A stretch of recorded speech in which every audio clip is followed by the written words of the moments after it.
Dear viewers, you are warmly welcome in this lecture. Kindly subscribe this channel and also press the bell icon below so that you could be notified about any new video from Biology Guardian. Thank you.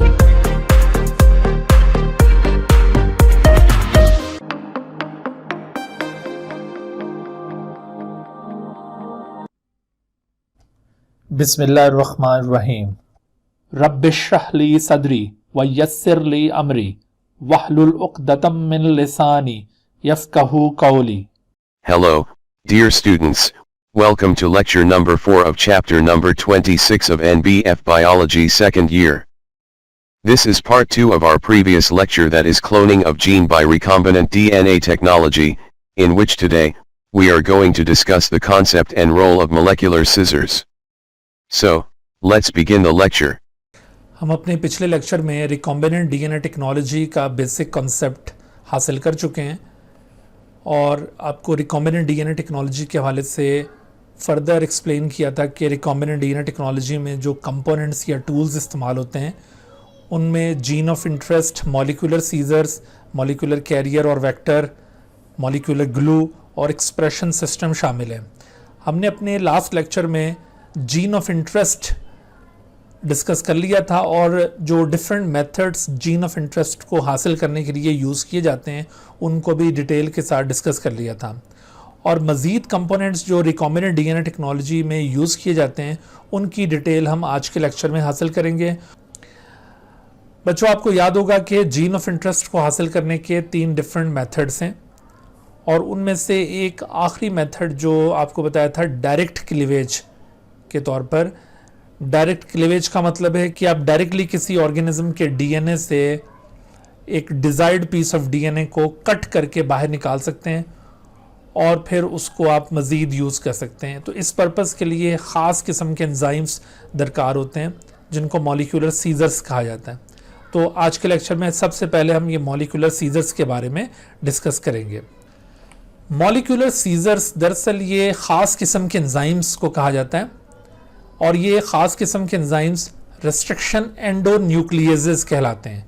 Restriction एंडोन्यूक्लियेजेस यानी इन enzymes को restriction enzymes भी कहा जाता है।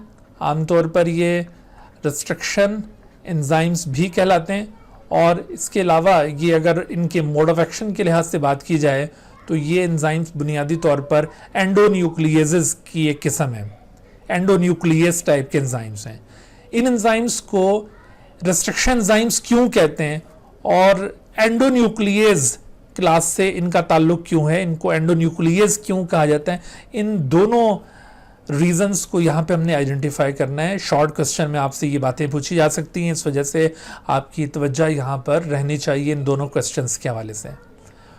और recombinant DNA technology में याद रखिए कि इन एंजाइम्स को मॉलिक्यूलर सीजर्स के तौर पर डिस्क्राइब किया जाता है। जिस तरह से आमतौर पर आप किसी सीज़र को यानी कैंची को यूज़ करते हुए आप किसी भी चीज़ को अपनी मर्ज़ी के मुताबिक काट सकते हैं, बिल्कुल इसी तरह से चूँकि ये एंजाइम्स भी डीएनए को काटने के लिए इस्तेमाल होते हैं, इसलिए इन एंजाइम्स को मॉलिक्यूलर सीजर्स कहा गया है।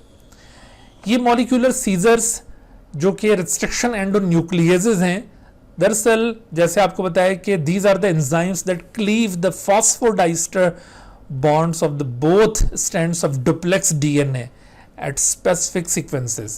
देखिए डुप्लेक्स डीएनए, इससे आप यकीनन वाकिफ हैं। डुप्लेक्स डीएनए का मतलब है डबल हेलिक्स डीएनए। जैसे ये डबल हेलिक्स डीएनए, तो इस डबल हेलिक्स डीएनए के दोनों स्ट्रैंड्स में दरअसल शुगर और फॉस्फेट्स आपस में लिंक होकर ये स्ट्रैंड्स को तामीर कर रहे होते हैं, जबकि दोनों स्ट्रैंड्स को एक दूसरे के साथ इस तरह से ज्वाइन किया हुआ होता है बेस पेयर्स ने, और बेस पेयर्स हाइड्रोजन बॉन्ड्स के ज़रिए बने हुए होते हैं। तो शुगर और फॉस्फेट्स जो कि इन दोनों स्ट्रैंड्स की बैकबोन फॉर्म कर रहे होते हैं, शुगर फॉस्फेट्स के दरमियान जो बॉन्ड पाया जाता है उसे कहते हैं फॉस्फोडाइस्टर बॉन्ड। तो दरअसल ये ख़ास किस्म के एंजाइम्स हैं जो फॉस्फोडाइस्टर बॉन्ड्स को क्लीव करते हैं। क्लीव करने का मतलब है कट करते हैं। दोनों स्ट्रैंड्स के अंदर फॉस्फोडाइस्टर बॉन्ड को ये एंजाइम कट करेंगे और इस तरह से ये डुप्लेक्स डीएनए फ्रेगमेंटाइज हो जाएगा, दो टुकड़ों में, दो फ्रेगमेंट्स में टूट जाएगा। यानी ये अगर इस जगह पर भी फॉस्फोडाइस्टर बॉन्ड है और यहाँ पर भी है, तो दोनों स्ट्रैंड्स के फॉस्फोडाइस्टर बॉन्ड जब कट होंगे तो ये फ्रेगमेंट डीएनए का अलग और ये फ्रेगमेंट अलग हो जाएगा। लेकिन ये जो काटने वाला अमल है ये डीएनए में ऐसा नहीं है कि किसी भी जगह पर हो जाएगा। यानी ऐसा नहीं है कि ये मॉलिक्यूलर सीजर्स बिल्कुल अंधों की तरह काम करते हैं, आप इनको यूं डीएनए के ऊपर अप्लाई करें तो ये किसी भी जगह से डीएनए को काट देंगे, ऐसा हरगिज़ नहीं है। ये मॉलिक्यूलर सीजर्स अपने काम के लिहाज से बहुत ही स्पेसिफिक हैं। ये डीएनए के अंदर ख़ास किस्म के सीक्वेंसेस को आइडेंटिफाई करते हैं, रिकग्नाइज करते हैं ख़ास किस्म के सीक्वेंसेस को। जहाँ पर वो सीक्वेंसेस मौजूद होंगे हमेशा ये एंडोन्यूक्लियसेस उन पर्टिकुलर सीक्वेंसेस से ही डीएनए को कट करेंगे। ये एंजाइम चूँकि हाईली स्पेसिफिक हैं तो इस तरह इनकी मुख्तलिफ टाइप्स अब तक दरियाफ्त हो चुकी हैं और हर एक किस्म रिस्ट्रिक्शन एंजाइम की एक ख़ास जगह से डीएनए को काटेगी और वो ख़ास जगह एक ख़ास किस्म के सीक्वेंस की हामिल होगी। वो सीक्वेंस क्या कहलाता है अभी उसके ऊपर हम रोशनी डालते हैं, लेकिन इससे पहले हम थोड़ी सी बात कर लें कि ये मॉलिक्यूलर सीजर्स रिस्ट्रिक्शन एंजाइम्स ये एंडोन्यूक्लियेजेस क्यों कहलाते हैं। मॉलिक्यूलर सीजर्स दरअसल न्यूक्लियेज की एक किस्म है और ये न्यूक्लियेजेस आप जानते हैं ऐसे एंजाइम्स हैं जो न्यूक्लिक एसिड्स को डाइजेस्ट करते हैं। यानी डीएनए या आरएनए को कट करने वाले एंजाइम्स को न्यूक्लियेजेस कहा जाता है। और इन न्यूक्लियेजेस की दो अक़साम होती हैं। One of them is called exonuclease and the other is known as endonuclease. और आप देख रहे हैं कि ये मॉलिक्यूलर सीजर्स जिन्हें कहा जा रहा है ये दरअसल एंडोन्यूक्लियेज टाइप के एंजाइम्स हैं। इन दोनों में फ़र्क ये होता है कि एक्सोन्यूक्लियेज किसी डीएनए स्ट्रैंड को एक एंड से कट करता है। मिसाल के तौर पर ये न्यूक्लियोटाइड्स का एक स्ट्रैंड है। ये आप देख रहे हैं शुगर के साथ यहाँ पर कोई नाइट्रोजनस बेस मौजूद है और इस जगह पर फॉस्फेट ग्रुप, और इसी तरह से ये दूसरा न्यूक्लियोटाइड और इस न्यूक्लियोटाइड में भी शुगर के साथ ये नाइट्रोजनस बेस और इसके साथ ये फॉस्फेट ग्रुप। तो इस तरह से ये मिसाल के तौर पर एक पॉलीन्यूक्लियोटाइड चेन है। ये आरएनए का फ्रेगमेंट भी हो सकता है या फिर ये डीएनए का भी एक स्ट्रैंड हो सकता है। तो इस तरह से डीएनए या आरएनए के किसी स्ट्रैंड को अगर कोई एंजाइम किसी एक एंड से काटना शुरू करता है, एक एंड से मतलब ये है जैसे आप देखिए कि इस वक्त ये जो फ्रेगमेंट आपके सामने मौजूद है इसमें ये एंड इसका 5 प्राइम एंड है और ये एंड इसका 3 प्राइम एंड है। तो इस तरह का कोई एंजाइम जो 3 प्राइम एंड से या फिर 5 प्राइम एंड से 1 बाय 1 न्यूक्लियोटाइड्स को तोड़े, यानी ये एक न्यूक्लियोटाइड को यहाँ से रिमूव कर दे फिर दूसरे न्यूक्लियोटाइड को रिमूव कर दे, इसी तरह से आप देखिए मज़ीद जो न्यूक्लियोटाइड्स हैं उनको भी 1 बाय 1 किसी एक एंड से अगर कोई एंजाइम यूँ रिमूव करता चला जाए तो ऐसा एंजाइम एक्सोन्यूक्लियस टाइप का एंजाइम होगा। तो एक्सोन्यूक्लियसेस 5 प्राइम एंड से भी डाइजेशन कर सकते हैं किसी डीएनए स्ट्रैंड की या फिर आरएनए स्ट्रैंड की, या 3 प्राइम एंड से भी डीएनए या आरएनए को ये डाइजेस्ट कर सकते हैं। लेकिन शर्त यह है कि एक्सोन्यूक्लियस एक ऐसा एंजाइम होगा जो किसी डीएनए या आरएनए स्ट्रैंड को किसी एक एंड से यानी 5 प्राइम एंड से या फिर 3 प्राइम एंड से कट करेगा। लेकिन इसके बरक्स जो एंडोन्यूक्लियस टाइप का एंजाइम होता है, जैसा कि ये मॉलिक्यूलर सीजर्स दरअसल एंडोन्यूक्लियसेस हैं, ये इस तरह से किसी एक एंड से डीएनए को काटने के बजाय यानी 5 प्राइम एंड से या 3 प्राइम एंड से डीएनए या आरएनए को काटने के बजाय किसी ख़ास जगह से डीएनए को ये कट करेगा। और वो ख़ास जगह क्या होती है? वो ख़ास जगह एक ख़ास किस्म के सीक्वेंस पर मुश्तमिल है। और वो ख़ास किस्म का सीक्वेंस क्या होता है? वो ख़ास किस्म का सीक्वेंस कहलाता है पैलिंड्रोमिक सीक्वेंस। पैलिंड्रोमिक सीक्वेंस दरअसल 4 से 8 बेस पेयर्स का एक सीक्वेंस होता है और आमतौर पर ये जो टर्म है पैलिंड्रोमिक सीक्वेंस की, ये डीएनए के लिए यूज़ की जाती है। आरएनए चूँकि सिंगल स्ट्रैंडेड मॉलिक्यूल है, लिहाजा वहाँ पर पैलिंड्रोमिक सीक्वेंस का कोई कॉन्सेप्ट नहीं है। तो आप ये समझ लीजिए कि एंडोन्यूक्लियसेस भी ये डीएनए के लिए स्पेसिफिक एंजाइम्स हैं, डीएनए के ऊपर ये काम करते हैं। जहाँ पर कोई ख़ास पैलिंड्रोमिक सीक्वेंस मौजूद है वहाँ पर एक ख़ास किस्म का मॉलिक्यूलर सीजर काम करेगा और डीएनए को उस पॉइंट से कट करेगा। तो पैलिंड्रोमिक सीक्वेंस है क्या? पैलिंड्रोमिक सीक्वेंस दरअसल 4 to 8 बेस पेयर्स का एक सीक्वेंस है जो डीएनए में इस तरह से मौजूद होता है कि इस 4 से 8 बेस पेयर्स का जो फ्रेगमेंट होगा उसमें न्यूक्लियोटाइड्स कुछ इस तरह से अरेंज्ड हैं कि अगर आप एक स्ट्रैंड के अंदर न्यूक्लियोटाइड्स को रीड करें तो दूसरे स्ट्रैंड में बिल्कुल रिवर्स ऑर्डर के अंदर आपको न्यूक्लियोटाइड्स मिलेंगे। अगर आप एक स्ट्रैंड के अंदर न्यूक्लियोटाइड के सीक्वेंस को रीड करें तो आपको उसके अपोजिट स्ट्रैंड में न्यूक्लियोटाइड्स बिल्कुल रिवर्स ऑर्डर के अंदर नजर आएंगे, यानी nucleotides are arranged symmetrically in reverse order in both the strands. इस बात को समझने के लिए हम यहाँ पर एग्जांपल लेते हैं, तब आपको ये पैलिंड्रोमिक सीक्वेंस की डेफिनेशन बहुत अच्छी तरह से समझ में आ पाएगी। आप देखिए कि ये इस वक्त आपके सामने डीएनए का एक छोटा सा पोर्शन पॉइंट आउट किया हुआ है। ये डीएनए का एक स्ट्रैंड, सपोज कर लीजिए ये इसका 5 प्राइम एंड है और ये इसका 3 प्राइम एंड है, और इसका जो कॉम्प्लीमेंट्री स्ट्रैंड इसके अपोजिट यहाँ पर मौजूद है, तो उसमें ऑब्वियसली यहाँ पर 3 प्राइम एंड होगा और यहाँ 5 प्राइम एंड होगा। अब आप देखिए कि जिस पोर्शन को यहाँ पर ये ऑरेंज कलर में हाईलाइट करके दिखाया हुआ है, तो यहाँ अगर आप न्यूक्लियोटाइड्स का सीक्वेंस रीड करें 5 प्राइम टू 3 प्राइम डायरेक्शन में अगर आप ये रीड करते हैं तो आप देखिए GAATTC। तो अगर आप इसके अपोजिट स्ट्रैंड में देखिए G के अपोजिट CTTAAG, यानी आपको ऐसा लग रहा है कि जो सीक्वेंस आपने यूं इस तरह रीड किया तो इसको रीड करने के बाद जो भी सीक्वेंस ये बना है GAATTC, तो इसका ये रिवर्स ऑर्डर यानी CTTAAG ये नीचे मौजूद है CTTAAG। तो इस तरह का जो सीक्वेंस होता है उसे कहते हैं पैलिंड्रोमिक सीक्वेंस। दोबारा देखिए पैलिंड्रोमिक सीक्वेंस क्या है। पैलिंड्रोमिक सीक्वेंस को हमने इस तरह डिफाइन किया कि it is a 4 to 8 base pair sequence in DNA in which the nucleotides are arranged symmetrically in reverse order। ठीक है, 4 बेस पेयर्स का भी ये सीक्वेंस हो सकता है, ये 6 बेस पेयर्स का भी हो सकता है, 8 बेस पेयर्स का भी हो सकता है, 5 बेस पेयर्स का भी हो सकता है, 7 बेस पेयर्स का भी हो सकता है। तो 4 to 8 बेस पेयर्स का ये सीक्वेंस होगा और इसमें न्यूक्लियोटाइड्स दोनों स्ट्रैंड के अंदर सिमेट्रिकली रिवर्स ऑर्डर के अंदर अरेंज्ड होंगे, सिमेट्रिकली इन रिवर्स ऑर्डर। ठीक है, इस बात को मजीद थोड़ा सा यहाँ पर पॉइंट आउट करते हुए आपको बताना चाहेंगे कि पैलिंड्रोम वर्ड का मतलब क्या होता है। पैलिंड्रोम, तो आप बखूबी इस बात को समझ पाएंगे। पैलिंड्रोम ये इंग्लिश की एक टर्म है, पैलिंड्रोम। असल में पैलिंड्रोम उन अल्फाज को कहा जाता है, इंग्लिश के ऐसे अल्फाज जिनको आप लेफ्ट टू राइट स्पेल करें या राइट टू लेफ्ट स्पेल करें तो एक ही स्पेलिंग आए। मिसाल के तौर पर जैसे आप देखिए MADAM मैडम, EYEI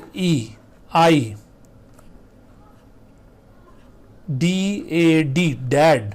तो आप देखिए ये इस तरह के वर्ड्स हैं जिनको आप लेफ्ट टू राइट स्पेल करेंगे, राइट टू लेफ्ट स्पेल करें, एक ही स्पेलिंग आपको मिलेगी। बिल्कुल इसी तरह से आप देखिए कि ये जिन सीक्वेंसेस को हमने नाम पैलिंड्रोमिक सीक्वेंसेस दिया है उसमें आप देखिए रीड करें GAATTC। तो अब नीचे से आप निचले वाले स्ट्रैंड में इसके कॉम्प्लीमेंट्री स्ट्रैंड में वापस जाएं तो सेम यही सीक्वेंस आपको मिलेगा GAATTC।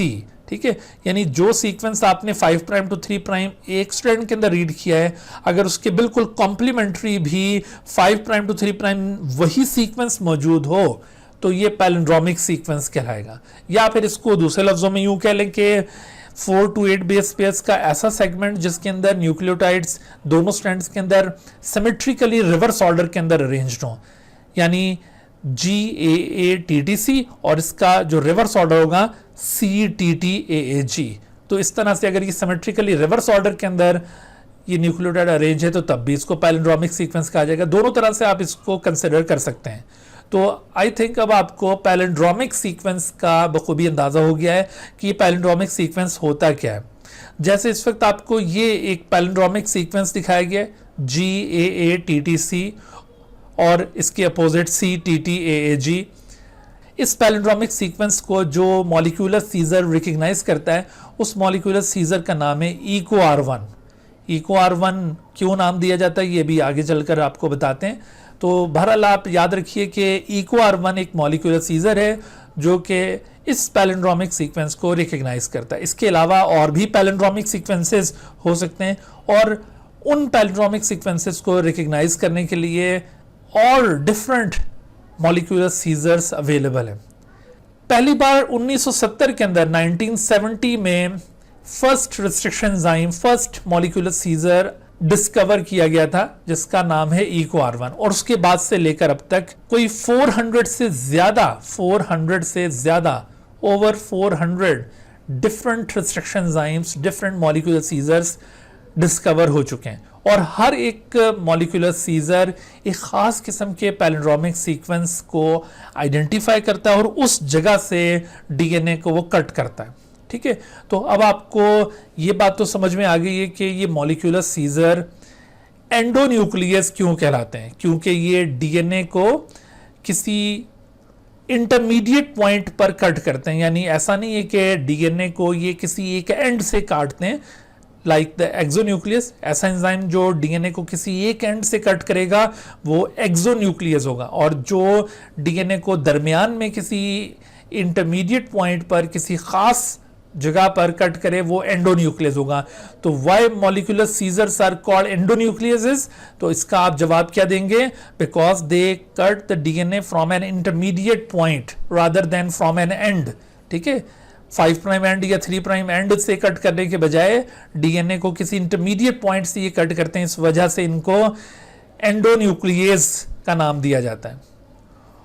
और ये एंडोन्यूक्लियसेस जिस पॉइंट से DNA को कट करते हैं वो एक खास किस्म के सीक्वेंस पर मुश्तमिल वो पॉइंट होता है DNA का और वो सीक्वेंस कहलाता है पैलिंड्रोमिक सीक्वेंस या इसको रिस्ट्रिक्शन साइट भी कहा जाता है। ठीक है भाई, तो आपको मॉलिक्यूलर सीजर्स का एंडोन्यूक्लियस होना ये समझ में आ गया कि why molecular scissors are called endonucleases. अब बात कर लेते हैं कि ये मॉलिक्यूलर सीजर्स रिस्ट्रिक्शन एंजाइम्स क्यों कहलाते हैं या इनको रिस्ट्रिक्शन एंडोन्यूक्लियस कलेक्टिवली क्यों कहा जाता है।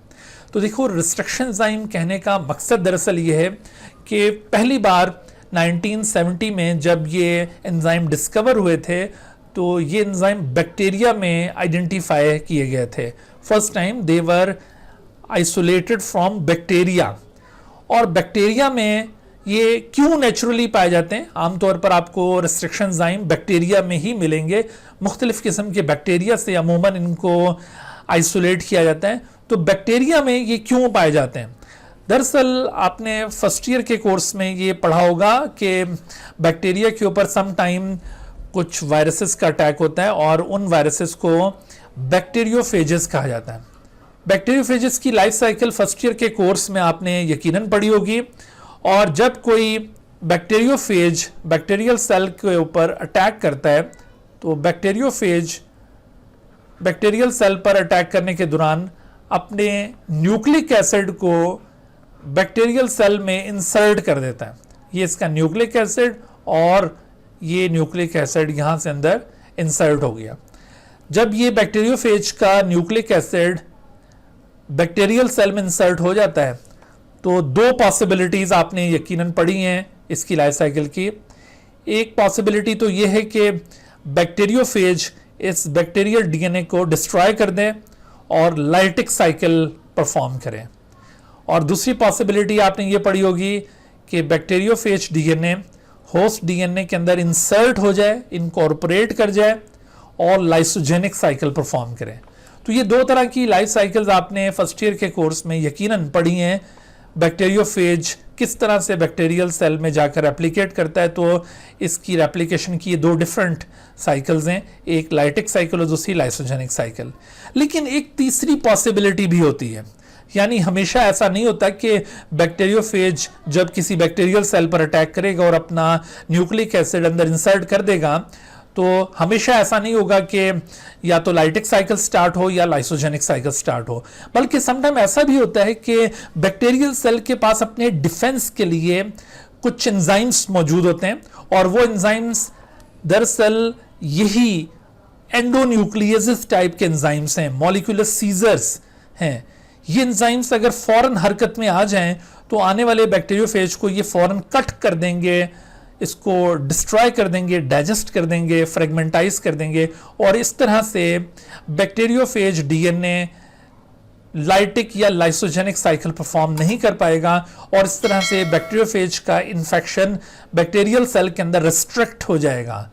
चूंकि ये एंजाइम्स बैक्टीरियल सेल के अंदर बैक्टीरियोफेज के इन्फेक्शन को रिस्ट्रिक्ट करने के लिए यूज होते हैं, रिस्ट्रिक्ट करने का मतलब है रोकने के लिए यूज होते हैं, इस वजह से इन एंजाइम्स को आमतौर पर रिस्ट्रिक्शन एंजाइम्स भी कहा जाता है। ठीक है, तो आपको ये बात भी अब समझ में आ गई कि ये एंजाइम्स रिस्ट्रिक्शन एंजाइम्स क्यों कहलाते हैं। तो आपने इस बात का जवाब इस तरह से देना है कि since these enzymes are naturally found in bacteria where they are used to restrict the infection of the bacteriophage, therefore they are called restriction enzymes। ठीक है, तो आपने ये दोनों reasons याद रखने हैं कि why molecular seizures are called endonucleases and why molecular seizures are called restriction enzymes।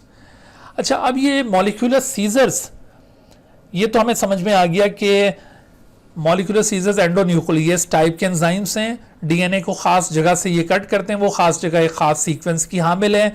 उस सीक्वेंस को पैलिंड्रोमिक सीक्वेंस कहा जाता है जो कि 4 to 8 बेस पेयर्स का एक पर्टिकुलर सेगमेंट होगा डीएनए के अंदर और इस सेगमेंट में न्यूक्लियोटाइड्स रिवर्स ऑर्डर के अंदर अरेंज होते हैं दोनों स्ट्रैंड्स में, या एक स्ट्रैंड में जिस सीक्वेंस में ये अरेंज होंगे तो दूसरे स्ट्रैंड में अगर आप इसको रीड करेंगे तो वही सीक्वेंस आपको अगेन उसी डायरेक्शन में मिलेगा, जैसे 5 प्राइम टू 3 प्राइम GAATTC, तो यहाँ पर भी 5 प्राइम टू 3 प्राइम GAATTC। तो इस तरह ये रिस्ट्रिक्शन एंजाइम पैलिंड्रोमिक सीक्वेंसेस को रिकग्नाइज करते हैं। अब सवाल ये पैदा होता है कि ये रिस्ट्रिक्शन एंजाइम्स काम कैसे करते हैं, इन रिस्ट्रिक्शन एंजाइम्स का मोड ऑफ एक्शन क्या है। देखो, किसी भी रिस्ट्रिक्शन एंजाइम का मोड ऑफ एक्शन दो तरह का हो सकता है। एक तो आपको इस डायग्राम में नजर आ रहा है, जैसे ये EcoR1। अच्छा, यहां पर ये भी थोड़ा सा समझ लें कि ये जो एंजाइम्स का नाम होता है ये किस बुनियाद पे दिया जाता है। असल में इन एंजाइम्स को जिस ऑर्गेनिज्म से आइसोलेट किया जाता है, चूंकि नेचुरली जैसे अभी मैंने आपको बताया कि ये बैक्टीरिया के अंदर पाए जाते हैं, तो जिस बैक्टीरियम से इनको आइसोलेट किया गया होता है तो उनके नाम से इनको मंसूब कर दिया जाता है। जैसे ईको फॉर ई कोलाई, चूंकि ये सर्शिया कोलाई से ऑब्टेन किए गए, इस वजह से इनके नाम के साथ ही इको वर्ड यूज किया जा रहा है। और आर ये इसके स्ट्रेन को इंडिकेट कर रहा है, यानी ई कोलाई का जो स्ट्रेन इस एंजाइम को कंटेन करता है वो आर स्ट्रेन है।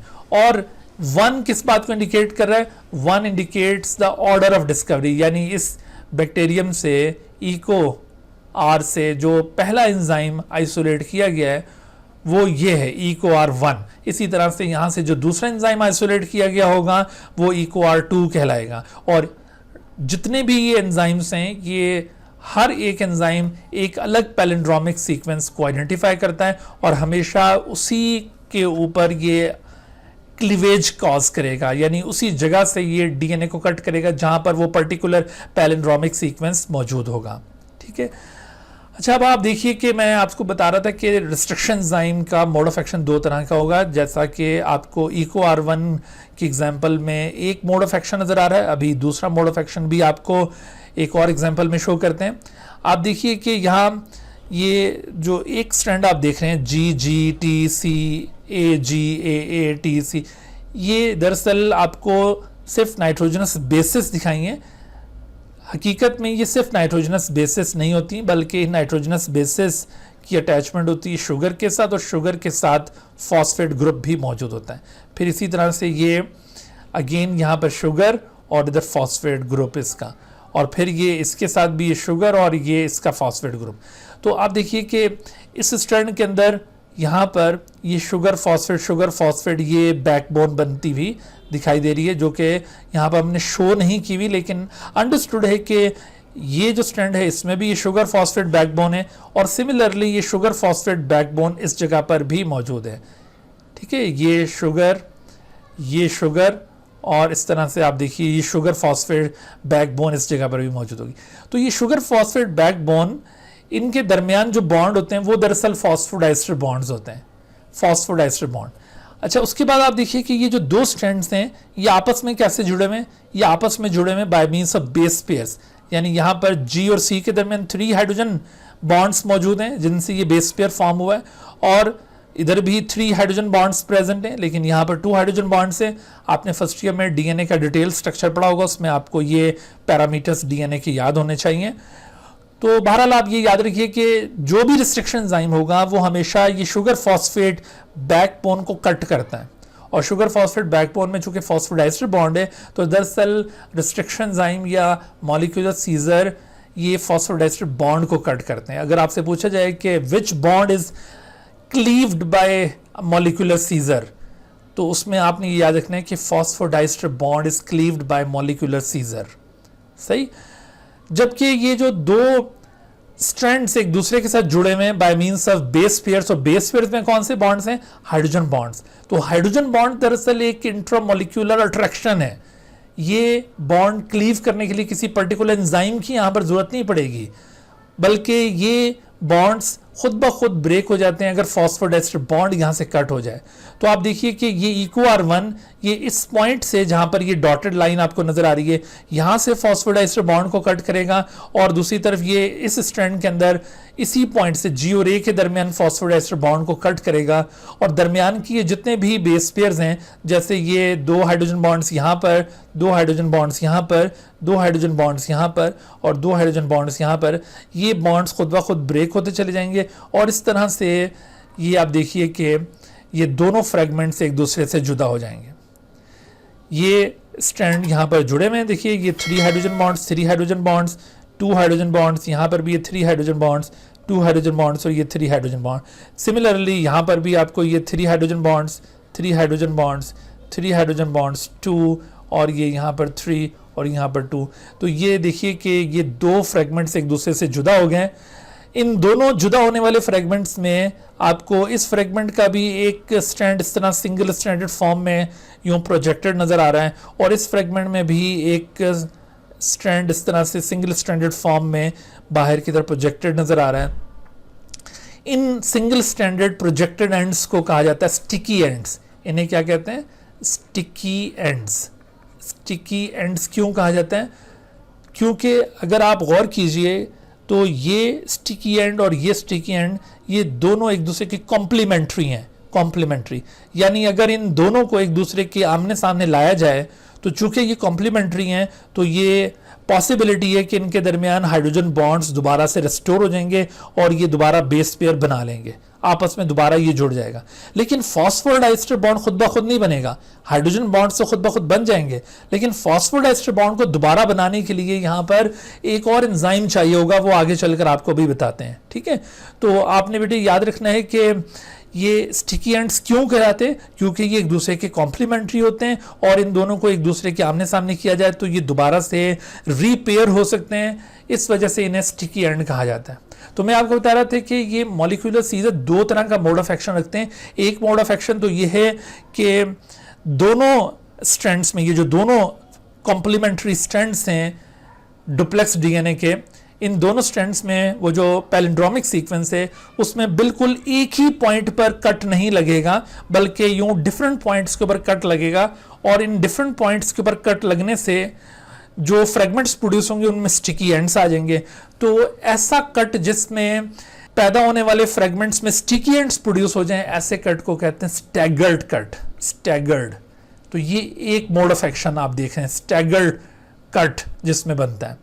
तो स्टैगर्ड कट करने वाले एंजाइम, ये इनका मोड ऑफ एक्शन अलग है, और इसी तरह से अभी मैं आगे चलकर आपको दिखाता हूं कुछ एंजाइम इसके बरक्स बिहेव करेंगे, उसमें यूं स्टैगर्ड कट नहीं लगेगा, यानी दोनों फ्रेगमेंट्स में यूं डिफरेंट पॉइंट के ऊपर कट नहीं लगेगा बल्कि एक ही पॉइंट से कट लगेगा। मिसाल के तौर पर मैं अभी आगे चलकर एग्जाम्पल दूंगा, लेकिन समझाने के लिए मैं कह रहा हूं कि मिसाल के तौर पर अगर ये इस जगह से फॉस्फोडाइस्टर बॉन्ड कट हो और इसके बिल्कुल अपोजिट इस जगह से भी फॉस्फोडाइस्टर बॉन्ड कट हो, तो ऐसी सूरत में जो फ्रेगमेंट प्रोड्यूस होंगे उनमें जाहिर स्टिकी एंड्स नहीं बनेंगे। तो ये मोड ऑफ एक्शन अलग मोड ऑफ एक्शन है, यानी इसमें स्टिकी एंड्स के बगैर फ्रेगमेंट्स प्रोड्यूस हो रहे हैं।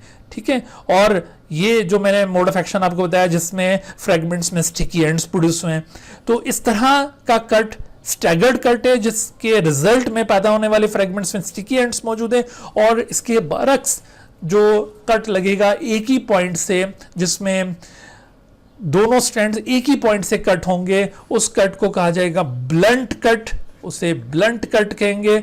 और ब्लंट कट के रिजल्ट में जो फ्रेगमेंट्स प्रोड्यूस होंगे उन फ्रेगमेंट्स में जाहिर है कि स्टिकी एंड्स नहीं होंगे, उनके एंड्स को ब्लंट एंड्स कहा जाएगा, उनके एंड्स को ब्लंट एंड्स कहा जाता है। तो इस तरह से आपने याद रखना है कि ये मॉलिक्यूलर सीजर्स दो तरह से एक्शन परफॉर्म करते हैं। कुछ मॉलिक्यूलर सीजर्स ऐसे होंगे जो अपने पैलिंड्रोमिक सीक्वेंस को रिकग्नाइज करने के बाद स्टैगर्ड कट फॉर्म करते हैं और रिजल्ट में पैदा होने वाले फ्रेगमेंट्स में स्टिकी एंड्स डेवलप हो जाते हैं। और कुछ मॉलिक्यूलर सीजर्स ऐसे होते हैं जो अपने पैलिंड्रोमिक सीक्वेंस के ऊपर ब्लंट कट फॉर्म करते हैं और उसके रिजल्ट में पैदा होने वाले फ्रेगमेंट्स में ब्लंट एंड्स फॉर्म होंगे। तो ये दो मोड ऑफ एक्शंस हैं। अच्छा, पहले वाला जो मोड ऑफ एक्शन था जिसमें स्टैगर्ड कट बनता है और रिजल्ट में फ्रेगमेंट्स में स्टिकी एंड्स बनते हैं, इसकी एग्जांपल तो ये इको R1 की फॉर्म में आप दे सकते हैं। लेकिन इसके अलावा ये जो ब्लंट कट फॉर्म करने वाले एंजाइम है, इनकी क्या एग्जांपल होगी? तो इनकी एग्जांपल के लिए मैं आपको यहाँ पर मजीद कुछ एग्जांपल्स शेयर करता हूँ।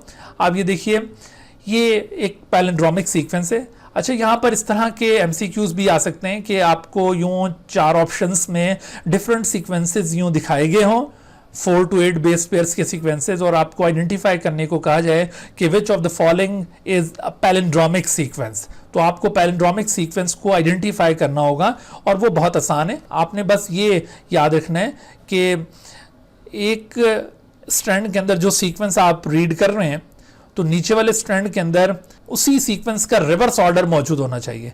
यानी अगर आप ये एक ही डायरेक्शन में रीड कर रहे हैं, जैसे 5 प्राइम टू 3 प्राइम, तो GGATCC, और अब आप देखिए यहाँ पर भी 5 प्राइम टू 3 प्राइम GGATCC। तो जो सीक्वेंस ऊपर है वही सीक्वेंस नीचे भी 5 प्राइम टू 3 प्राइम है। लेकिन अगर आप कॉम्प्लीमेंट्री सीक्वेंस रीड कर रहे हैं, यानी यहाँ पर 5 प्राइम टू 3 प्राइम रीड करेंगे और इधर 3 to 5 रीड करेंगे, तो ऐसी सूरत में जो सीक्वेंस ऊपर रीड किया होगा उसका एग्जैक्टली रिवर्स आपको मिलेगा।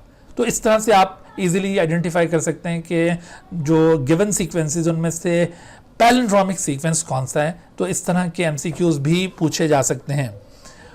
अच्छा, बहरहाल ये जो पैलिंड्रोमिक सीक्वेंस इस वक्त आप देख रहे हैं, इस पैलिंड्रोमिक सीक्वेंस को जो एंजाइम रिकग्नाइज करता है उस एंजाइम का नाम है BAM-H1। BAM, B for bacillus और AM फॉर अमाइलोलिक्विफेशियंस। जैसे मैंने आपको बताया था कि किसी भी एंजाइम का नेम दरअसल उस ऑर्गेनिज्म के साथ मंसूब किया जाता है जिस ऑर्गेनिज्म से उसको आइसोलेट किया गया होता है। चूंकि ये एंजाइम बैसिलस अमाइलोलिक्विफेशियंस से आइसोलेट किया गया है, इस वजह से इस एंजाइम के नाम में बैम वर्ड यूज किया गया है। और H, जैसे मैंने आपको बताया था कि ये इस ऑर्गेनिज्म के स्ट्रेन को इंडिकेट कर रहा है। जैसे वो इको R1 में R उसका स्ट्रेन था, यानी उस ऑर्गेनिज्म की एक सब टाइप थी, इसी तरह से ये बैसिलस अमाइलोलिक्विफेशियंस में H उसका स्ट्रेन है।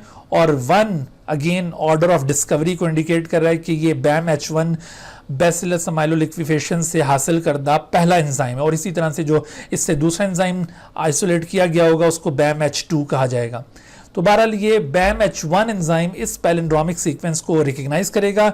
और इस पैलिंड्रोमिक सीक्वेंस को ये कैसे कट करना है, आपको ये रेड एरोज इंडिकेट करें कि किस जगह पर ये कट लगेगा, और आप ये यकीनन पहचान सकते हैं कि ये कौन सा टाइप का कट है। मैंने अभी आपको 2 तरह के कट्स बताए थे, स्टैगर्ड कट है या ब्लंट कट है। तो ऑब्वियसली ये स्टैगर्ड कट है और इसके रिजल्ट में जो फ्रेगमेंट्स प्रोड्यूस होने जा रहे हैं उनके अंदर स्टिकी एंड्स बनेंगे। तो अब आप देखिए कि ये आपको एक स्टिकी एंड और ये दूसरा स्टिकी एंड मिल रहा है।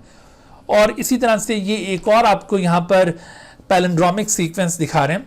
अगर आप गौर करें तो एक लुक में आपको ऐसा लगेगा कि दोनों पैलिंड्रोमिक सीक्वेंसेस सेम है, लेकिन ऐसा नहीं है। आप देखिए ये GGAT जबकि ये GGTACC, ठीक है। तो थोड़ा सा ये A और T यहाँ पर यूँ उलट हो रहा है।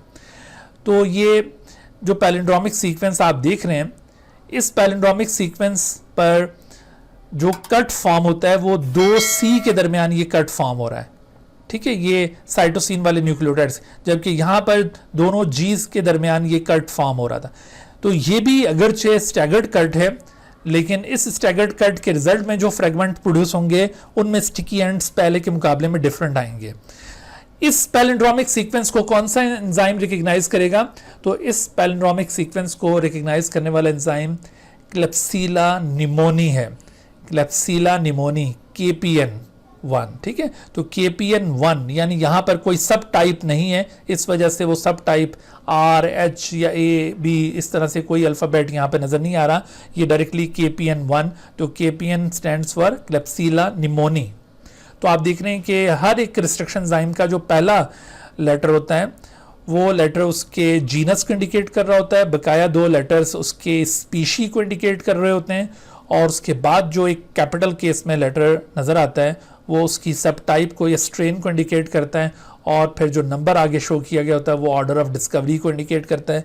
तो क्लेप्सिला निमोनी से हासिल करता है ये पहला एंजाइम KPN1 इस पैलिंड्रोमिक सीक्वेंस को आइडेंटिफाई करेगा, और तो इस पैलिंड्रोमिक सीक्वेंस के ऊपर जब ये रिस्ट्रिक्शन एंजाइम काम करता है तो उसके नतीजे में पैदा होने वाले फ्रेगमेंट्स में इस तरह के स्टिकी एंड्स प्रोड्यूस हो रहे हैं। तो आप देख सकते हैं कि ये स्टिकी एंड्स पहले वाले स्टिकी एंड से मुख्तलिफ बने। इसी तरह हो सकता है कि एक ही पैलिंड्रोमिक सीक्वेंस को 2 डिफरेंट एंजाइम रिकग्नाइज करते हों, लेकिन ये मुमकिन है कि वो दोनों एंजाइम उस पैलिंड्रोमिक सीक्वेंस को डिफरेंट वे में कट करते हों, ऐसा बिल्कुल मुमकिन है, ठीक है। अच्छा, अब आप देख लीजिए कि ये एक और पैलिंड्रोमिक सीक्वेंस आपके सामने CCCGGG और नीचे CCCGGG। तो ये पैलिंड्रोमिक सीक्वेंस जिस एंजाइम के जरिए रिकग्नाइज हो रहा है वो है सेरेशिया मार्सिसेंस। सेरेशिया मार्सिसेंस से हासिल करता है ये पहला एंजाइम जिसे SMA1 कहा जाता है। ये आप देख रहे हैं ब्लंट कट फॉर्म करने वाला एंजाइम है, इसने ये C और G के दरमियान कट करना है, और एक ही पॉइंट से चूंकि ये दोनों स्ट्रैंड कट हो रहे हैं तो रिजल्ट में जो फ्रेगमेंट प्रोड्यूस होंगे वहां पर कोई स्टिकी एंड्स नहीं बनेंगे। तो यूं आपने देखा कि रिस्ट्रिक्शन एंजाइम्स के मोड ऑफ एक्शन 2 किस्म के होते हैं। एक में वो इस तरह का कट लगाते हैं कि रिजल्ट में फ्रेगमेंट्स जो बनते हैं उनके अंदर स्टिकी एंड्स मौजूद होते हैं, ऐसे कट को स्टैगर्ड कट कहा जाता है। इन दोनों एग्जांपल्स में आपको ये स्टैगर्ड कट नज़र आ रहा है। और दूसरा मोड ऑफ एक्शन ऐसा है जिसमें जो फ्रेगमेंट्स प्रोड्यूस होंगे किसी मॉलिक्यूलर सीजर्स के एक्शन के बाद तो उनके अंदर कोई स्टिकी एंड्स नहीं बनेंगे। तो इस तरह के कट को ब्लंट कट कहा जाता है, और इस ब्लंट कट के रिजल्ट में पैदा होने वाले फ्रेगमेंट्स में जो एंड्स बनेंगे उनको ब्लंट एंड्स कहा जाएगा, ठीक है भाई।